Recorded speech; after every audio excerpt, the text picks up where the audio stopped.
Good morning. Welcome to Saturday 6. Welcome back. We're all the way at week 9. It's almost hard to believe that we made it this far in the college football season. It really feels like a gift to have a full college football season after last season in particular. But I'm excited. This week should be a lot of fun. We got some good games to cover today. And of course, like this is going to be a little bit of a week where, again, we see the gap demonstrated.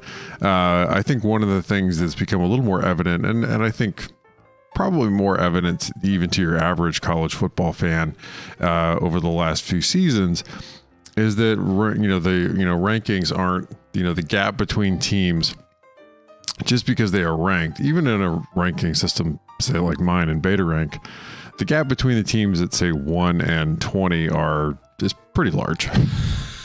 and it's often larger.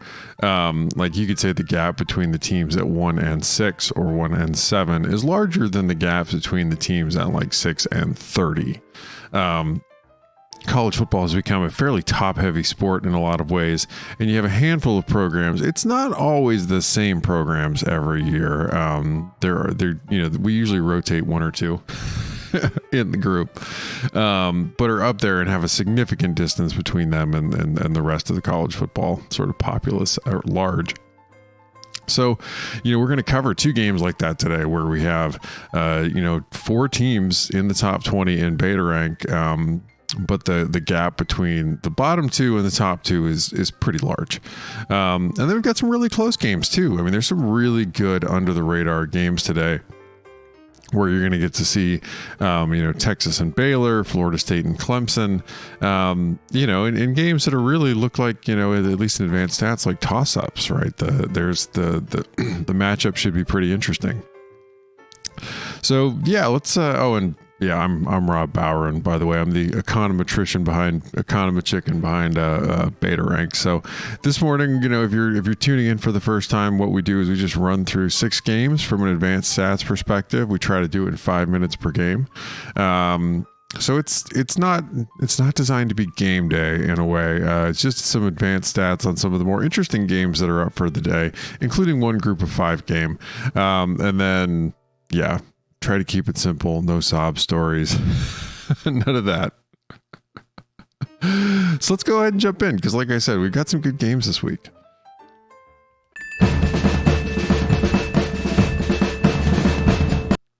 First off, of course, Georgia and Florida, the world's largest outdoor cocktail party. This should be a good game. For maybe the first quarter or so. We'll see. You got Kirby Smart coaching Georgia. You've got Dan Mullen at Florida. This Georgia offense in particular, what they've been able to do, like, I think people are overselling how limited, at least in scoring and everything, this Georgia offense has been. They've been incredibly efficient. Look, Stetson Bennett is not, likely going on to a long career in the NFL. But I think Todd Monken, their offensive coordinator, has done a terrific job with, what is a somewhat limited skill set at QB. They've still been terrific. They're excellent at drive efficiency, being able to put together drives to put up points regardless of field position and opponent. Excellent at explosive plays, explosive drives, number 3 there. Their play efficiency is very good at number 2. They're not taking a lot of negative drives, not a lot of 3 and outs, not a lot of turnovers. No big run pass split here for Georgia. They get a pretty good Florida defense under Todd Grantham. I mean, pretty good, here is the key. At number 13 overall. Georgia's faced some good defenses already, so this is not going to be a major step up in class for them. This isn't like suddenly getting Wisconsin, say, or Iowa, on the defense, lining up against them. Florida's a good defense, but they've already faced some good defenses. So that should give, if you're a Georgia fan, that should give you some confidence here. But what the Gators are really good at, what they excel at, is drive efficiency. They find ways to get off the field and not give up points. All the metrics you see here are controlling for opponent and field position, as well as garbage time. Explosive drives is where they run into a little bit of trouble. They have given up some big plays. Their play efficiency is not great at 22 overall as well. Where they really struggle, 54 overall in negative drives. Just they have not caused enough 3-and-outs, not caused enough turnovers relative to their opponents. They do have a little bit of a run-pass split. They're better against the run than they are against the pass. This Gators defense. So that's something to certainly watch out here. Is are they able to slow down? If they are able to slow down the Georgia run game, if they are and can put it on Stetson Bennett's shoulders, that might change the game up a little bit and make it a little bit closer down the stretch. That's certainly something I think to potentially keep an eye on in this game, that could tighten it up a bit. On the other side here, you've got, the Florida offense. Brian Johnson's your OC. Dan Lanning's your defensive coordinator for Georgia. This is a real tough matchup for Florida. This is a real tough matchup for Florida. So, this Florida offense comes in at number 19 overall. They're 46 in drive efficiency. They've kind of struggled to put together drives to put up points. They're not a team that excels at driving the length of the field and not relying on explosive plays. They're better at explosive drives. They make more of their money there. Their play efficiency number is pretty good at number 13. So that's their yards per play, controlling for opponent and field position. Negative drives, again, this is pretty good. Not a ton of 3-and-outs, not a ton of turnovers. They have a huge run pass split. Number 14 in effective rush, number 51 in effective pass. They're just not a great passing team. They are better when they can really get the quarterback involved in the run game. Oh, buddy, they get a Georgia defense that is just lighting it up. Number 1 overall. The only thing, there's just a proliferation of of identity here. If I snuck in a math joke. Even at number 11, there's a lot of ones here. So the only metric that they're not at number 1 on is drive efficiency. You can put together drives against this Georgia team to put up some points. Good luck, because they're going to make it hard. I mean, they're not going to give up. You're going to have to go the whole length of the field, really butting your head against a team that's not giving up much yards per play. You're going to have to stay on schedule, because if you fall behind schedule at all, the tightrope has disappeared in front of you. They're number 1 in explosive drives, number 1 in negative drives. They force a lot of 3-and-outs, a lot of turnovers. Number 1 in effective rush, number 1 in effective pass. I mean, it's going to be, in particular with Georgia's ability to control A and B gap runs with their terrific defensive line play, it's going to be really tough for Florida here to really get things going. I might have mixed them up, but Georgia has the great defensive line play, of course. This should be a really tough matchup for this Florida offense. They might have to rely on some turnovers and some great plays to really be able to stay in this game. We've got Georgia at 91% win probability at the neutral site in Jacksonville. 17 points favorite.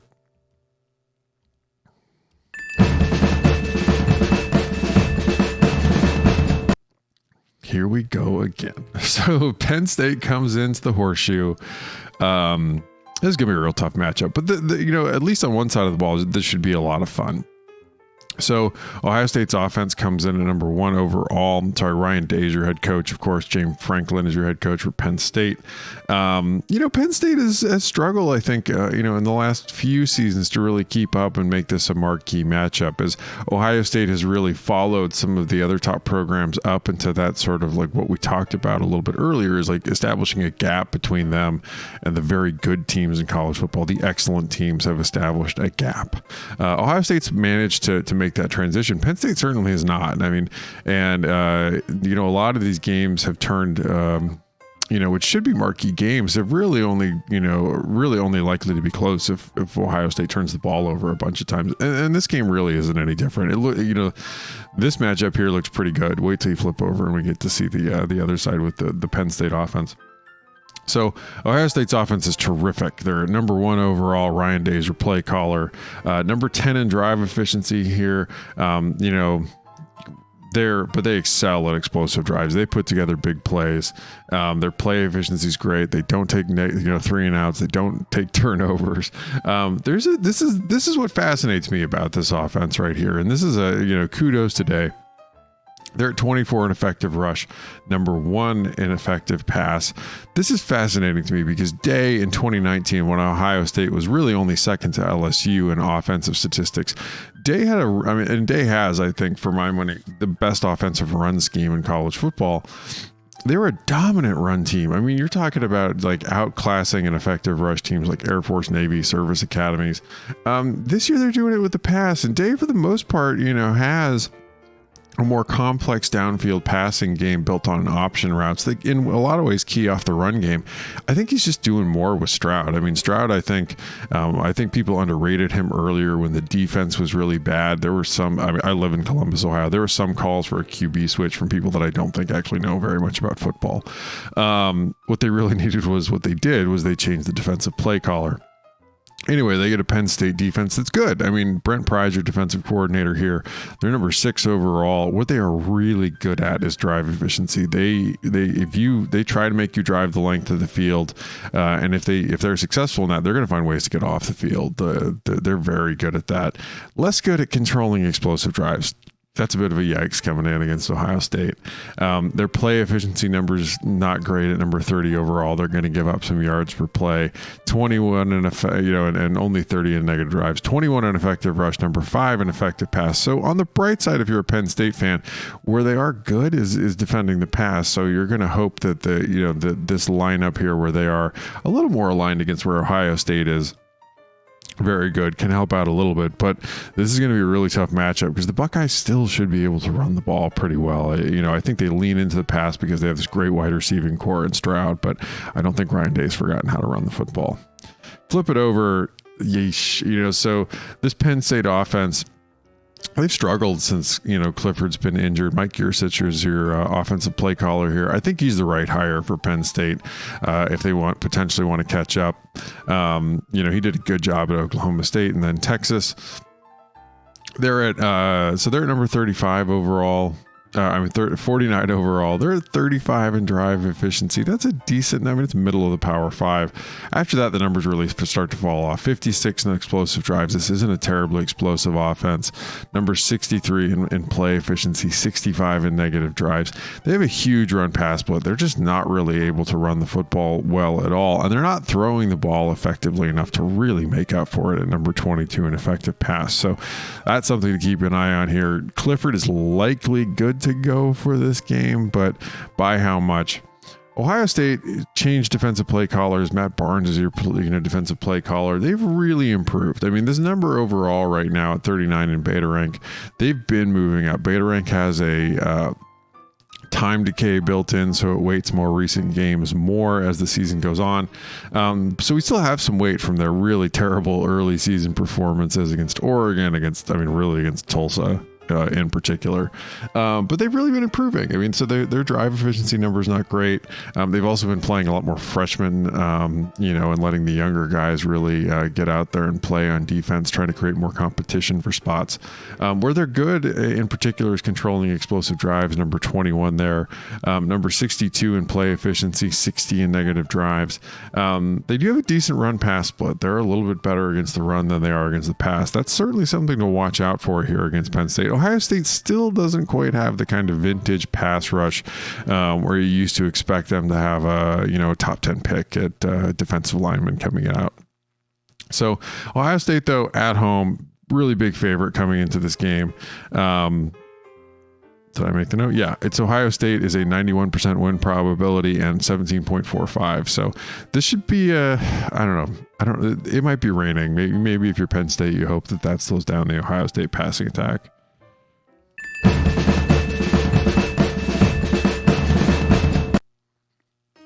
This should be a fun one. So sneaking along at noon, because the Michigan State game is also at noon, you get Texas and Baylor.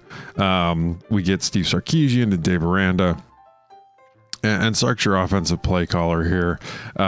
This Texas offense is a lot of fun. I think you can feel pretty good about where this Texas offense is right now, and where the way Sark has really been able to utilize what he's got. For his personnel. So they come in at number 8 overall in beta rank. Number 7 in drive efficiency. They've been good at putting together drives to put up points. 12 in explosive plays. They're able to put up some big plays as well. Where they struggle a little bit is their yards per play. They can get a little bit behind schedule. They tend to make up for it. Along the way, they'll put up some big plays, or they'll flip it around, and they're able to string together some plays to put up points. And 29 at negative drives. I mean, they are a little susceptible to 3 and outs and turnovers, and the defense doing bad things to them. But here's where it gets interesting, right? Like, Sark lit it up, throwing the ball all over the place at Alabama. Number 5 in effective rush. Like Bijan, he knows what he's got in Bijan Robinson, and he uses them. Number 46 in effective pass. That's certainly something to keep an eye on here. Like, they're not Texas is a decent passing team. Sark certainly got the scheme. He just may not have the players bought in and able to execute yet. Plus, he's got Bijan Robinson. He might as well hand the ball off. Ron Roberts is your defensive coordinator at Baylor. He does a pretty good job with this Baylor defense. They're at number 32 overall in beta rank, where they really struggle. And their other metrics are actually far better than this, but where they really struggle is drive efficiency. They've struggled. Teams have been able to put together long drives against them. They have struggled to find ways to get off the field. They've been susceptible to teams driving the ball on them. Number 25 in explosive drives. That's a far better number. That's, if you're playing Texas, you'd like to be a little lower even than that. Number 17 in play efficiency, 20 in negative drives. What Baylor's going to have to do is, they're going to have to limit the big plays, and they're going to have to, try to force Texas into making some mistakes. They're 23 in effective rush, 52 in effective pass. That's actually not a bad split for coming into play this Texas team that really, does like to run the football. You want to be a little better against the run against this Texas team. Other side of the ball, this is an interesting matchup on its own too. Jeff Grimes is your offensive play caller, former BYU play caller. He's done a really good job getting this offense, turned around after Fedora just did not work last season. And kudos to Aranda for realizing it wasn't working after 1 year and just pulling the plug and going out and getting what appears to be the right guy. So where they struggle is drive efficiency. They are not a terribly efficient offense. They tend to struggle to put together drives to put up points. But where they're successful is they're really good at putting up explosives. Number 2 overall in explosive drives. This Baylor offense, they're a big play offense with Grimes. Number 11 in play efficiency, 41 in negative drives. That's another little bit of a watch out there. It does feel a little boom or bust with them. I mean, with these kinds of splits, you're really almost talking about like Phil Longo type territory of like it's home runs or bust. Number 13 in effective rush, number 49 in effective pass. And that's what's kind of interesting about this too, because Grimes last year was a really, really explosive passing game at BYU. He's come in, taken a look at what he's got at Baylor, and he's developed a team that's, a lot better running the football than they are throwing the ball. You get a Texas defense under Pete Kwiatkowski. And this is interesting. I mean, so they're number 44 overall in beta rank. I think that they could continue to potentially improve over the season as they try to figure out Kwiatkowski's scheme. If you haven't seen it, just expect the 2 high safety look to stay there almost the whole game. They're definitely, there to try to control explosive plays. They still give up a lot of explosive drives, number 67 overall. Where this defense currently excels is drive efficiency, like preventing teams from, driving the length of the field. This could be a tough matchup for them because Baylor is so explosive on the offensive side of the ball, and they, giving up big plays is a big problem. And the fact that they have these 2 high safeties, they're designed to prevent that from happening, and it's not working is kind of a big issue. Number 89 in negative drives. They're not forcing enough 3 and outs, not enough turnovers. This is a really big watch out for me here is their run pass split. Number 64 in effective rush, number 27 in effective pass. You really want to be a lot better against the run going up against this Baylor squad. This is a bit of a mismatch here. I mean, Beta Rank has this as a true toss-up. This side of the ball feels like a bit of a mismatch, with Baylor being so much better against a run and so good at explosive plays. 2 things that Texas is not good at on the defensive side of the ball. So like I said, Baylor Rank has this as a true toss-up with the Bears, at home. This should be a fun one to watch. I would definitely have this and the Michigan State-Michigan game on, although Beta Rank doesn't see that game as being super close. We'll see if that holds.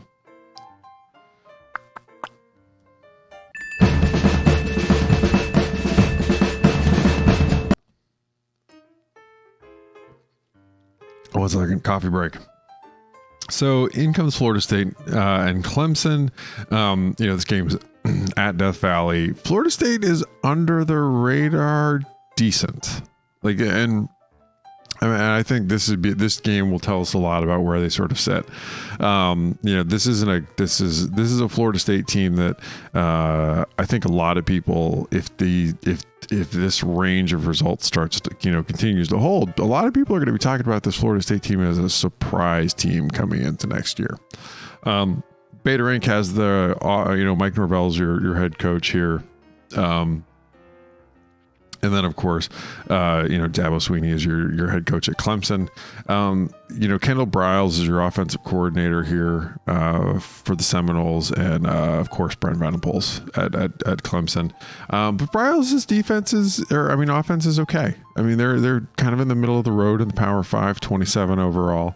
Their drive efficiency. I mean, and all of these numbers, with the exception of their negative drives number, kind of fall in that range. I mean, they're pretty good at being able to put together, long drives to put up points. They're not bad at explosive drives.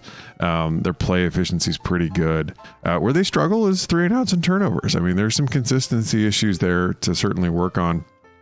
But as you would expect, if your last name is Briles, you're going to run the football. And Florida State is number 6 in effective rush, 94 in effective pass. They've been really good at running the ball. And this is this is going to be a really, really stout test for them. I mean, really the toughest defense they've played since that Notre Dame game, I would say. So they get number 4 overall in Clemson. This is a really this is more of a vintage Clemson defense. You'll see where the problems are when you flip over. It's not like a big secret. Number 6 in drive efficiency. It's tough to drive the length of the field. They control explosive drives really well. They're number 4 there. Number 12 in play efficiency. And 16 at negative drives. They don't have a really big run pass split. So this Clemson defense is gonna make this tough on this Florida State offense. Florida State's offense is gonna have to cash in on good field position in this game to be able to really put together put up enough points to win. This could be a tight, tough game in a lot of ways. So I expect Florida State's offense to kind of do enough in this game to keep them in it. Because on the other side, Clemson's offense is it's not good. It's terrible, in fact. Number 90 overall in Beta Rank. Some of the other metrics, if you're not doing opponent adjustment, aren't bad. But once you include an opponent adjustment in there, this Clemson offense is really bad. Number 90 overall, Tony Elliott's your offensive coordinator. This is not a Tony Elliott problem. Tony Elliott's had some really good offenses in the past at Clemson. This is really, in a lot of ways, a quarterback problem. And last week they finally, started bringing in the backup. But they're at 90 overall in Beta Rank, 87 in drive efficiency, 96 in explosive drive. I mean, these are really just awful numbers. 90 in play efficiency, 66 in negative drives. I mean, they're better running the ball, 57 in effective rush than they are throwing the ball, and 92 in effective pass. I mean, this is a really, really ineffective offense. On the other side of the ball, you get a Florida State defense at number 20. It's not bad. I mean, and I got to say, Adam Fuller is your defensive coordinator here. I wasn't high on the hire when he came with Norvell from Memphis. His Memphis defenses weren't great. But it looks like in very early returns, like he's putting something together. So number 20 overall in Beta Rank, 27 in drive efficiency here. Number 11 in explosive drives, really, that's their best metric, is controlling, big plays. Their play efficiency metrics decent at 28. Not enough 3 and outs and turnovers. Number 48 in negative drives. That's something to keep an eye on. Not a huge run pass split here. Number 17 in effective pass. Number 29 in effective rush. They're going to line up pretty well, I think, still against this Clemson offense. If they can just keep Clemson from, squirting out and putting a big play on, I think that they should be, pretty good in this game. I mean, what the wild card in here, of course, is if, Clemson plays another quarterback and actually starts to, get things unglued. That could be a real wild card in this game, because this Florida State team is decent, but Clemson really does still have an excellent defense on the other side of the ball. You put it together with any kind of like reasonably good offense and, or even reasonably mediocre offense, and Clemson's a better team. Baylor sees this again as a true toss-up. This should be a really tight game. Field position is going to play a big role in how this game ends up going.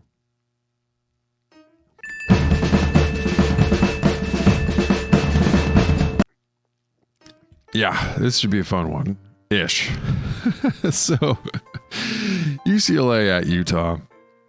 Chip Kelly, Kyle Whittingham. This has been really interesting. So this is one of those ones that I think people should really think through how much they want to stick with a quarterback that's not working. Because Utah didn't, right? I mean,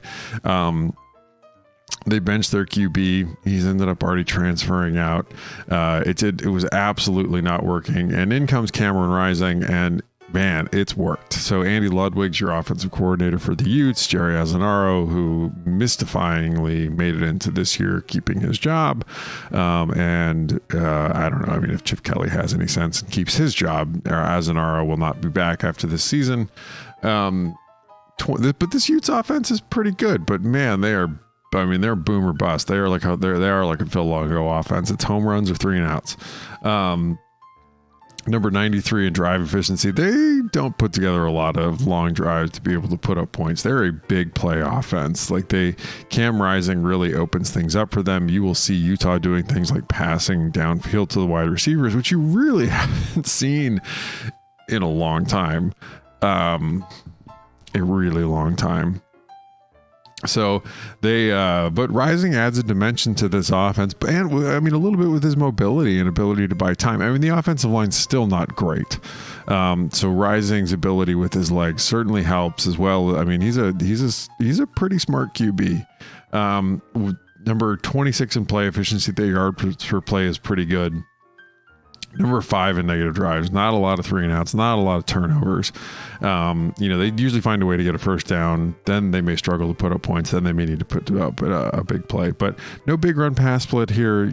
Decent at both. This is a pretty good Utah offense under Andy Ludwig there. I mean, it really did come down to he just did not have the right trigger man.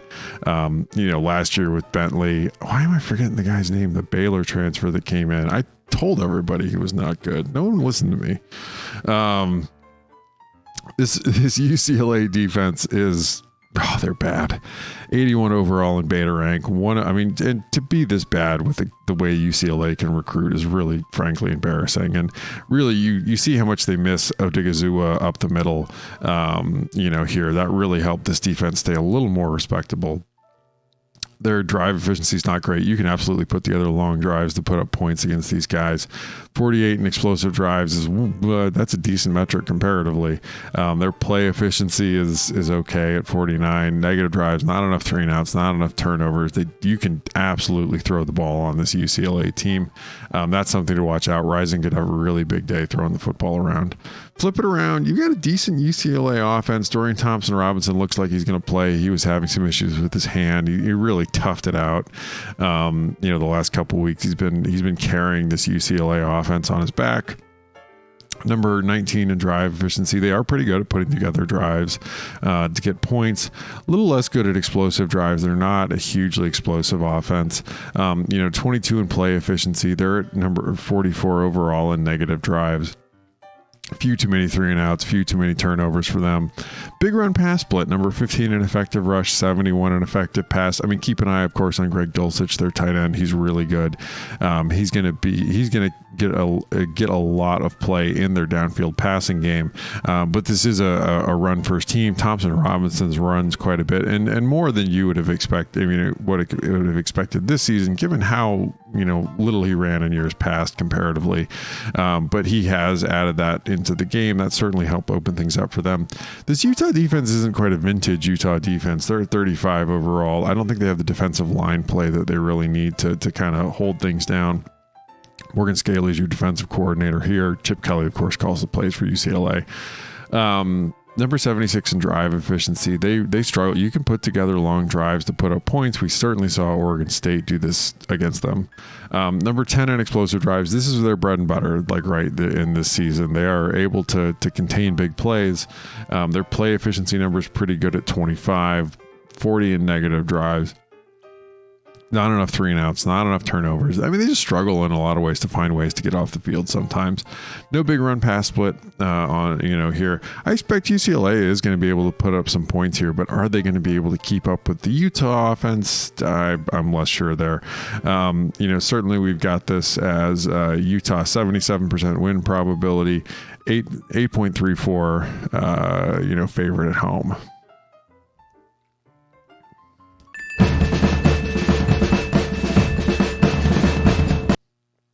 Who would have thought we'd be talking about Colorado State?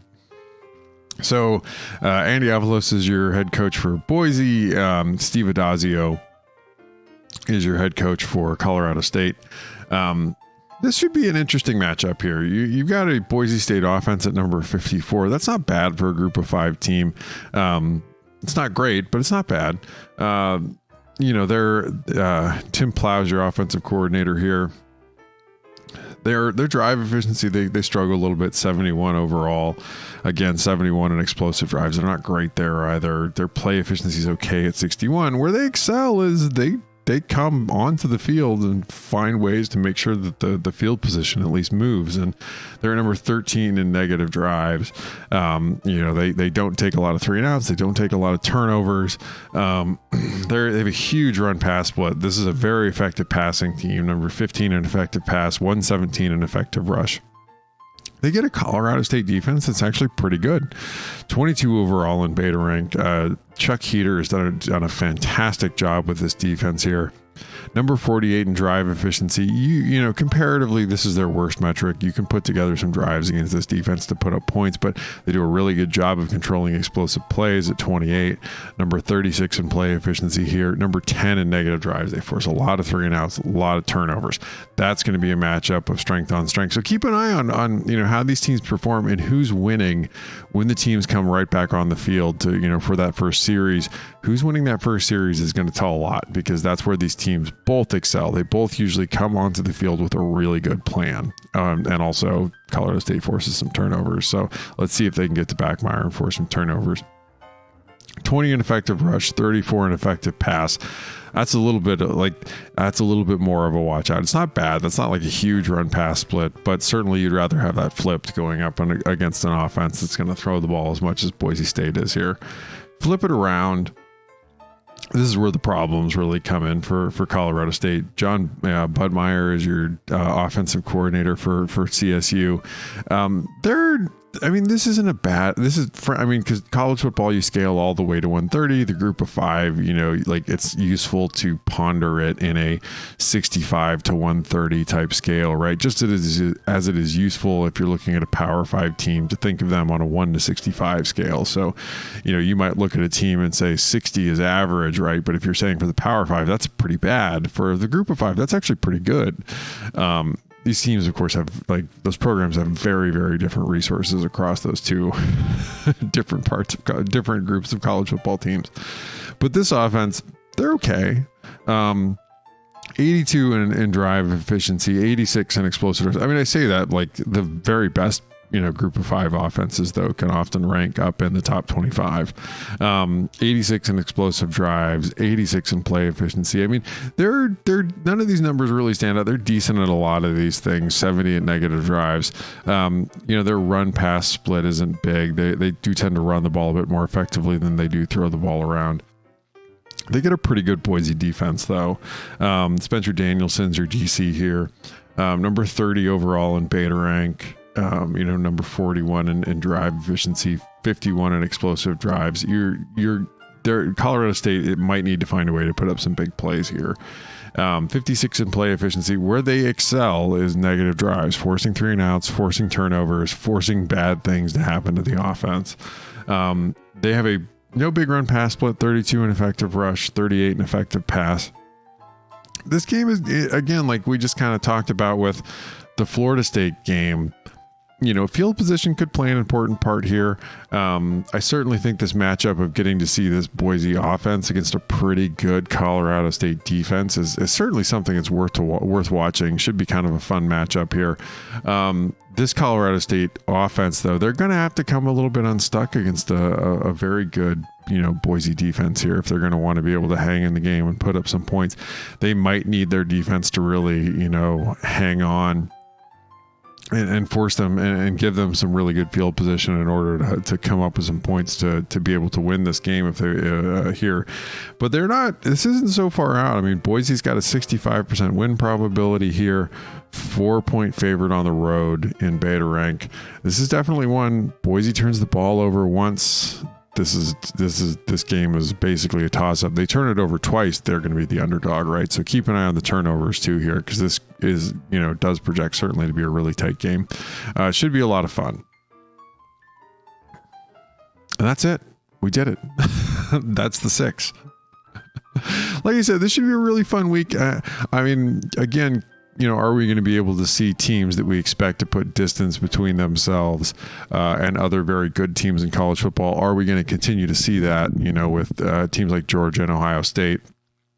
Are we going to see anybody else be able to establish that and prove it? I mean, Michigan has certainly, over good parts of this season, looked, and they're at number 4 currently in Beta Rank, looked like a team that has some distance between them. And they're not in Georgia's range, but they're a little bit ahead of some of the other teams too, like number 5, number 6. Is Michigan able to continue that today against a decent Michigan State team? That Michigan State offense is not particularly good, and their special teams are awful. So keep an eye on that in that game. But are we going to be able to see Michigan really, put it to Michigan State in the way that they really need to in order to maintain their ranking? Because you really do fully expect the Buckeyes and Georgia to be able to control their games and be able to sort of pretty quickly establish how much that gap is there. But I'm also really interested to see, because I think for this Florida State team, this is the kind of game against Clemson. They've sort of been emerging a little bit under the radar, showing up more in advanced stats than on their record. Beating Clemson is going to get them talked about a little bit. This is a chance for them to make a statement, maybe step out from behind the curtain a little bit. I don't know that Baylor is like fully under the radar right now, but certainly beating Texas is a way to certainly get a little more notice. This is a decent Texas team, here, their offense first, but, I'm interested to see this Texas, beating Texas could get Dave Aranda more in the conversation, I think, for some of these other really big jobs that are open out there, because, I think the job that he's done at Baylor in only 2 seasons is worth looking at and talking about with what he's been able to put together. Certainly if you're going to end up looking at a coordinator, for one of those big jobs that's open, then, you may as well take a flyer and interview Aranda, who's, was recently one of the best defensive coordinators in college football and managed to find himself a really good OC in Grimes. And then it'll be interesting. Utah has a chance to put like a real lock on the Pac-12 South race, I think, still, with if they can manage to get a win against UCLA. That would give them wins against, both UCLA and Arizona State, putting them a little, really like a game ahead of both teams. So that'll be an interesting one to watch as well. I'm excited for this week. So let's go ahead and do the wrap up. I'm Rob Bauer, and I'm the econometrician chicken behind Beta Rank. You can find all the stats you just saw and a whole lot more at sharpcollegefootball.com. You can find me at Beta Rank FB or at Sharp College Football. We have a Pac-12 podcast at 12 Pack Radio, and you can find all the back episodes of that at sharpcollegefootball.com/12 Pack Radio. Thank you so much for tuning in. Stay safe out there, and we will see you again next week.